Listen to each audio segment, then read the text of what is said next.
Hello everyone, today I am gonna show you product hover animation in Figma. Let's see.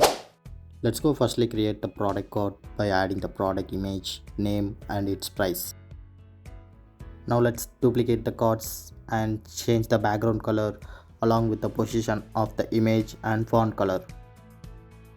Now select both the cards and create separate components.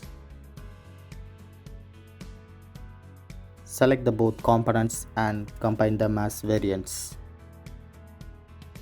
Now in prototype mode, join both the cards with mouse enter options,